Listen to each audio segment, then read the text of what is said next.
wabarakatuh. Kembali lagi dengan saya Diansya.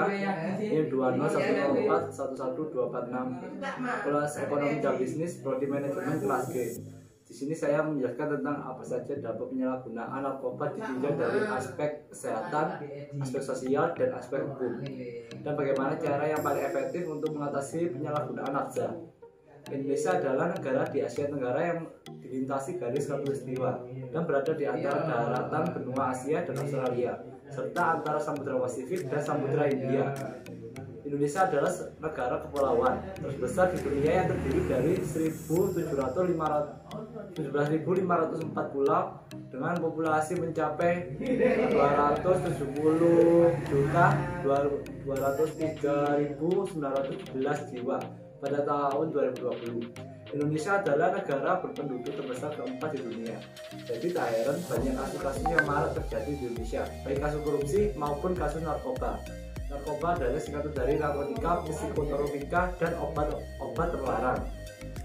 Selain narkoba, istilah lain yang diperkenalkan khususnya oleh Kementerian Kesehatan Republik Indonesia adalah nafza, yang merupakan singkatan dari narkotika, psikotropika, dan zat adiktif. Adapun faktor-faktor penyebab Indonesia dijadikan sasaran penyelundupan narkoba. Yang pertama adalah faktor harga, di mana harga segram sabu di Indonesia itu berkisar Rp300.000 sampai Rp400.000, sedangkan di luar negeri harganya hanya Rp15.000. Dan perbandingan harga tersebut sangat jauh sekali. Faktor yang kedua adalah faktor jalur. Di Indonesia, jalur penyelundupan narkoba rata-rata menggunakan jalur udara, darat, dan laut. Namun dari tiga jalur tersebut, jalur yang sering dipakai adalah jalur laut. Hal tersebut dikarenakan karena perairan Indonesia yang cukup luas dan banyak titik pelabuhan yang ilegal yang semakin memudahkan para penyelundup narkoba masuk ke Indonesia. Seperti halnya pada dua contoh kasus yang diberikan oleh Putrias. Di sana dijelaskan bahwa sabu seberat 1,6 ton yang diselundupkan di karung beras yang masing-masing berisi 2 kg sabu di Pemping, Batam, Kepulauan Riau. Di waktu yang bersamaan 1,37 ton sabu juga diselundupkan melalui kapal Sunrise Glory di Selat Philips, Batam, Kepulauan Riau. Diduga pelakunya adalah 4 orang dari Taiwan. Di sini sudah jelas, memang jalur laut memang rentan dijadikan sasaran para penyelundup narkoba, terutama di Indonesia. Sudah sepatutnya pemerintah lebih intensif lagi dalam penjagaan ketiga jalur tersebut, terutama jalur laut, agar tidak kebobolan lagi. Apalagi kedua kasus tersebut merupakan kasus yang fantastis sekali. Faktor yang ketiga adalah faktor warga negara itu sendiri yang banyak meminati narkoba, baik dari kalangan masyarakat umum maupun para artis. Dampak penyalahgunaan narkoba dalam aspek kesehatan. Dan yang pertama ada ketergantungan. Akibat narkoba bisa membuat seseorang menjadi ketergantungan. Namun perlu diketahui bahwa tidak semua orang yang mengkonsumsi narkoba akan merasakan ketergantungan selama saat itu berbahaya dalam narkoba belum merusak sel-sel otak. Kerusakan sel otak inilah yang akan mengakibatkan ketergantungan dan juga dapat menimbulkan dampak narkoba lainnya. Kondisi ini juga akan membuat penderita sulit menghentikan pemakaian narkoba, namun ketika mereka berusaha keras untuk berhenti dari penggunaan barang haram tersebut. Dan yang kedua, perubahan sel saraf otak. Seseorang yang mengkonsumsi narkoba yang berulang dan dalam jangka waktu yang panjang akan memicu perubahan sel saraf dalam otak, yang kemudian akan mengganggu komunikasi antar sel saraf, bahkan dalam kondisi yang kronis setelah kondisi narkoba dihentikan. Efek tersebut akan menetap dalam jangka waktu yang cukup lama. Dan yang ketiga, daya ingatan menurun. Dampak perubahan sel saraf otak dapat menyebabkan daya ingat menjadi menurun atau bahkan kehilangan ingatan. Hal ini dikarenakan jenis obat-obatan asam gamma hidroksibutirat dan ropinol dapat mengakibatkan efek sedatif atau mengantuk. Perubahan perilaku koordinasi tubuh terganggu dan lemahnya daya ingat seseorang. Dan yang keempat, kehilangan keseimbangan tubuh. Beberapa jenis narkoba dapat mempengaruhi saraf otak dan organ keseimbangan di telinga, sehingga tubuh dapat mengalami gangguan keseimbangan. Hal ini dikarenakan otak bertanggung jawab untuk mengkoordinasikan. Oleh karena itu, seorang pecandu narkoba tidak diperbolehkan untuk mengemudi. Dan yang kelima, halusinasi. Akibat penyalahgunaan narkoba juga bisa membuat orang mengalami perubahan kesadaran atau halusinasi. Hal ini tentu akan membuat pengguna narkoba menjadi sulit untuk melakukan aktivitas, mengikuti pelajaran, dan sulit untuk konsentrasi. Efek ini biasanya dirasakan saat menggunakan narkoba dan beberapa jam setelah mengonsumsinya.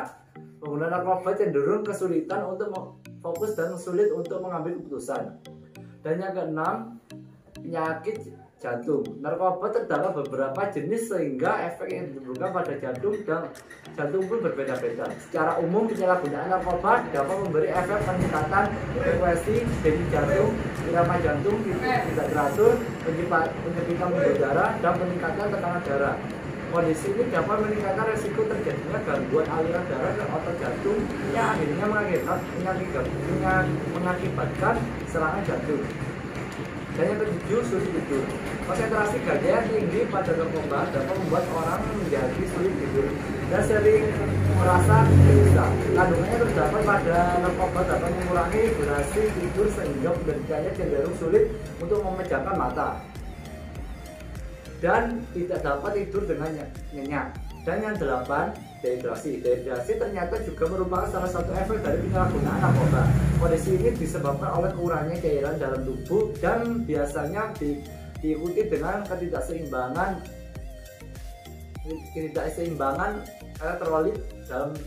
elektrolit dalam darah. Dehidrasi dapat memicu kondisi lain yang dapat membahayakan tubuh seperti kehilangan konsentrasi, serangan panik, bahkan hingga kejang-kejang. Yang kesembilan, kematian. Selain dapat memicu berbagai penyakit di atas, akibat narkoba yang paling fatal adalah dapat menyebabkan kematian. Kerusakan saraf di otak dan kegagalan organ dan berfungsi dapat menjadi dampak dari narkoba yang secara langsung memberikan efek buruk pada tubuh hingga meningkatkan berbagai risiko penyakit hingga kematian. Dan selanjutnya dampak penyalahgunaan narkoba dan aspek sosial. Ketergantungan penyalahgunaan nafsa dapat terdapat sosial diantaranya. Dan yang pertama, di lingkungan keluarga. Suasana nyaman yang terganggu sering terjadi pertengkaran, marah yang tak terkendali, dan mudah tersinggung, serta perilaku menyimpang anak meningkatkan. Putus sekolah atau menganggur karena dikeluarkan sekolah, meningkatnya pengeluaran orang tua karena besarnya dana pengobatan. Dan yang kedua, di sekolah dapat merusak disiplin dan motivasi belajar. Meningkatnya tingkat kenakalan mempengaruhi peningkatan penyalahgunaan. Dan yang ketiga, di masyarakat dapat tercipta pasar gelap. Pengedar atau bandar sering menggunakan perantara remaja atau siswa, meningkatnya kejahatan, meningkatnya kecelakaan lalu lintas, dan menurunnya daya tahan sosial. Dan selanjutnya adalah dampak penyalahgunaan narkoba dan aspek hukum. Bangsa Indonesia telah memiliki undang-undang tentang narkotika dan psikotropika. Namun dalam praktiknya penegakan hukum yang terkait dengan masalah narkoba masih carut marut dan tidak efektif. Tidak efektifnya pelaksanaan undang-undang tersebut antara lain disebabkan oleh yang pertama, mental dan moral aparat terkait belum memadai serta kesejahteraan aparat yang menangani masalah narkoba rendah, sehingga sering tergiur untuk bekerjasama dengan sindikat demi memperoleh uang. Dan yang kedua, jumlah aparat kurang memadai dibandingkan dengan jumlah rakyat dan luas wilayah. Dan yang ketiga, profesionalisme dan fasilitas atau peralatan aparat yang kurang memadai. Dan yang keempat, luasnya wilayah Indonesia dan kondisi geografis Indonesia yang terdiri dari pulau-pulau, sehingga aparat sulit mengontrol kegiatan sindikat. Penegakan hukum penyalahgunaan narkotika menurut KUHP. Di dalam Undang-Undang Nomor 8 Tahun 1981 tentang Hukum Acara Pidana KUHP, Pasal 21 dijelaskan bahwa yang bisa dilakukan penahanan adalah yang ancaman hukumannya 5 tahun atau lebih. Pasal 127 ayat 35 tahun 2009 atau yang biasa disebut pasal indikasi penggunaan ancaman hukumannya maksimal 4 tahun. Artinya bila hanya pasal ini yang dicantumkan maka tidak dapat dilakukan penahanan bila tidak dilakukan penahanan pada kasus narkotika diduga tersangka dan melarikan diri. Penangkapan dan menahanan kasus narkotika selalu diberlakukan pasal 112 Undang-Undang Nomor 35 Tahun 2009. Tidak peduli dia diindikasikan pengedar atau hanya pencandu atau pengguna. Dan yang selanjutnya, menurut pendapat saya yang paling efektif untuk mengatasi penyalahgunaan narkoba, yang pertama ada pemeriksaan. Pemeriksaan dilakukan tidak hanya oleh dokter, tapi juga terapis. Pemeriksaan bertujuan untuk mengetahui sejauh mana kecanduan yang dialami dan adakah efek samping yang muncul. Jika si pemakai mengalami depresi atau bahkan gangguan perilaku, maka terapis akan menyembuhkan efek tersebut baru melakukan rehabilitasi. Dan selanjutnya detoksifikasi. Mengatasi kecanduan harus melalui beberapa tahapan dan salah satu yang cukup berat adalah detoksifikasi. Di sini pengguna harus 100% berhenti menggunakan obat-obatan berbahaya tersebut. Reaksi yang akan dirasakan cukup menyiksa, mulai dari rasa mual hingga badan terasa sakit. Di samping itu, pencandu akan merasa tertekan karena tidak ada asupan obat penenang yang dikonsumsi seperti biasa. Selama proses detoksifikasi, dokter akan meringankan efek yang tidak mengenakan tersebut dengan memberikan obat. Di samping itu, pencandu juga harus memperbanyak minum air agar tidak terkena dehidrasi, serta mengonsumsi makanan bergizi untuk memulihkan kondisi tubuh. Lamanya proses ini sangat bergantung pada tingkat kecanduannya yang dialami serta tekad yang dimiliki oleh si pemakai untuk sembuh. Dan selanjutnya stabilisasi. Setelah proses detoksifikasi berhasil dilewati, selanjutnya dokter akan menerapkan langkah stabilisasi. Tahapan ini bertujuan untuk membantu pemulihan jangka panjang dengan memberikan resep dokter. Tidak hanya itu, pemikiran tentang rencana ke depan diarahkan agar kesehatan mental tetap terjaga dan tidak kembali terjerumus dalam bahaya obat-obatan terlarang. Dan selanjutnya adalah pengelolaan aktivitas. Jika sudah keluar dari rehabilitasi, pecandu yang sudah sembuh akan kembali ke kehidupan normal. Diperlukan pendekatan dengan orang terdekat seperti keluarga dan teman agar mengawasi aktivitas mantan pemakai narkoba tersebut. Tanpa dukungan penuh dari orang sekitar, keberhasilan dalam mengatasi kecanduan obat terlarang tidak akan lancar. Banyaknya pemakai yang sudah sembuh lantas mencoba menggunakan kembali obat-obatan tersebut karena pergaulan yang salah. Karena itulah pengelolaan aktivitas sangat penting agar terhindar dari pengaruh negatif. Yang selanjutnya adalah atasi dengan layanan rehabilitasi BNN atau Badan Narkotika Nasional. Untuk mengatasi masalah kecanduan obat-obatan terlarang, Badan Narkotika Nasional atau lebih dikenal dengan BNN membuka layanan rehabilitasi yang dinamakan Balai Besar Rehabilitasi.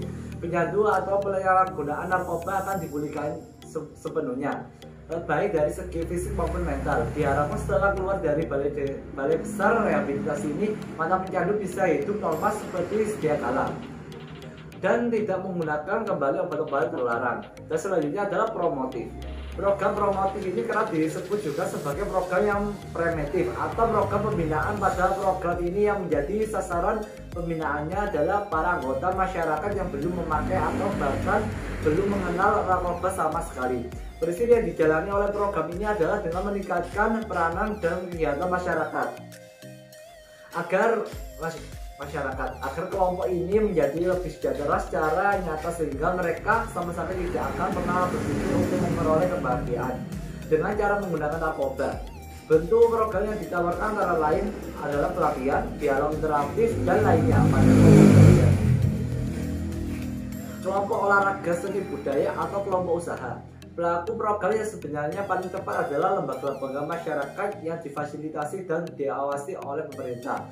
Dan selanjutnya adalah preventif. Program preventif ini disebut juga sebagai program pencegahan, di mana program ini ditujukan kepada masyarakat sehat yang sama sekali belum pernah mengenal yang namanya narkoba, agar mereka mengetahui tentang seluk-beluk narkoba sehingga mereka menjadi tidak tertarik untuk menyalahgunakannya. Program ini selain dilakukan oleh pemerintah juga sangat efektif apabila dibantu oleh sebuah instansi dan institusi lain, termasuk lembaga-lembaga profesional terkait, lembaga swadaya, masyarakat, perkumpulan, organisasi masyarakat, dan lain sebagainya. Bentuk dan agenda kegiatan dalam program preventif ini Yang pertama, kampanye anti penyalahgunaan narkoba, penyuluhan seluk beluk narkoba berbeda, dan yang kedua penyuluhan seluk beluk narkoba yang berbeda dengan kampanye yang hanya bersifat memberikan informasi,